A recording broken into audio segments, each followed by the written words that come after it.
It's time to combine all of the logarithmic knowledge that you've been gaining and use it to solve log equations where you have x inside of a logarithm. So here's the first example that we'll be doing. We have log base 4 of x is equal to 2, and we need to solve for x, but it's trapped inside of this log. So just in case there's a little confusion, no, this is not multiplication. You can't just divide both sides by log 4. This isn't log base 4 times x, this is log base 4 of x. So if you don't quite remember what a logarithm is, then I have a full video on it that you can watch on the card on the screen right now. So if you want, you can go there and then come back here. But to solve this, I think it'll be easier if we turn this into exponential form, which basically is just writing down what the log means. So remember that a log is what number or what exponent do you need to put on the small number to get the big number. So what this is saying is if you have the small number, then you need to put an exponent of 2, which is the answer to our log, to get our big number, which in this case is x. And now that we've written it in exponential form, it'll be a lot easier to solve. So let's just go ahead and simplify this. We have 4 squared. 4 squared just means 4 times 4, which is 16. And that's actually all we need to do. We've already solved for x. X is equal to 16. So here's another example. This one, we have a log on both sides of the equation. And I know that this looks a little bit scary, but this one might actually be even easier than the first one we just did. So this is pretty similar to if you've ever done exponential equations. Like, for example, let's say you had 3 to the x is equal to 3 to the 5. Well, when you have x trapped in an exponent, then you can just ignore the bases and then just set the exponents equal to each other. Because if you have the same base, you know that the exponents are also going to be the same, because you can't have like 3 to the 4 equals 3 to the 5th. That doesn't even make sense. So with logs, it's actually exactly the same. We have 2 logs with the same base. That's important. They need to have the same small number. And if we have 2 logs with the same small number, then the big numbers, the parts on the inside, should also be the same, or else they're not going to be the same numbers at all, because log base 3 of 8 is not going to be the same as log base 3 of 9. So we can literally just ignore the log parts and just set the insides equal to each other, because we know that they have to be the same. So x plus 2 is equal to 7, and now we can just solve for x. So to get x by itself, we have a plus 2 in the way, so we need to do the opposite of plus 2, which is minus 2 to both sides. So these cancel out, and on the left side we just have x, and on the right side we have 7 minus 2, which is 5.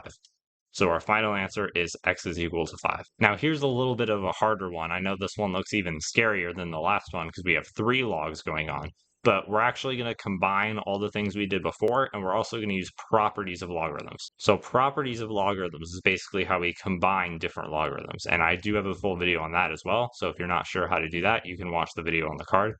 But basically, we're going to be using 2 different properties here. So one of the properties that we can use is called the power rule, or the power property, or I don't even know if it has a name. But basically, that power property says that if you have a power, an exponent, inside of a log, then you can get rid of it and move it to the front.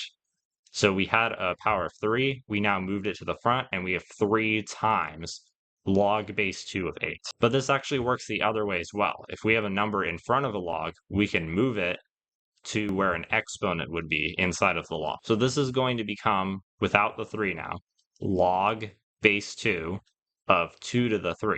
And 2 to the 3 is 2 times 2 times 2. 2 times 2 is 4, times 2 is 8.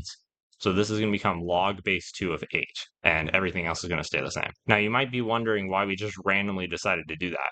And the reason for that is because now we can combine these 2 logs here. Our eventual goal is to get to where we had before, where we had just 1 log on both sides, and then we can just ignore the logs. But to turn these 2 logs into 1 log, we need to combine them. And we couldn't combine them unless we got rid of this 3. This 3 is stopping us from combining these 2 logs. But now that all we have is log base 2 plus log base 2, we can combine them into 1 log. So this is another property. I think this is the first one I went over in that video.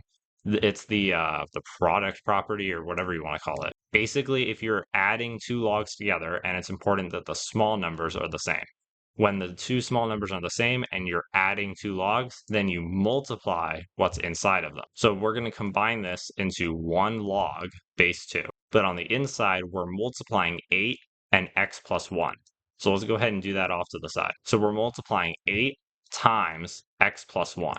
And this might look a little bit familiar to you. To do this over here, we need to use the distributive property, because we have a number in front of parentheses. we need to multiply the 8 out to both parts of the parentheses. So 8 times x, you can't multiply a number and a letter, so it's just going to stay as 8x.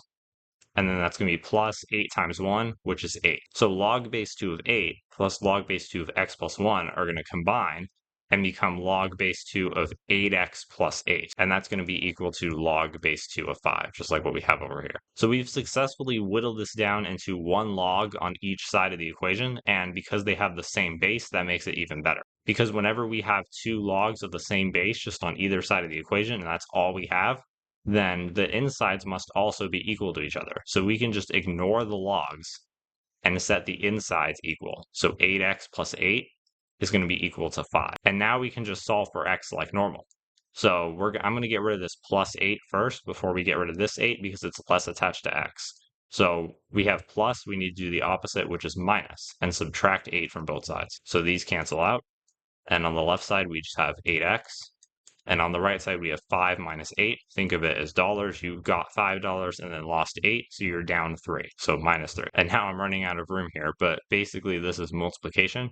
So we need to do the opposite of multiplication, which is division, and divide both sides by 8. So these cancel out.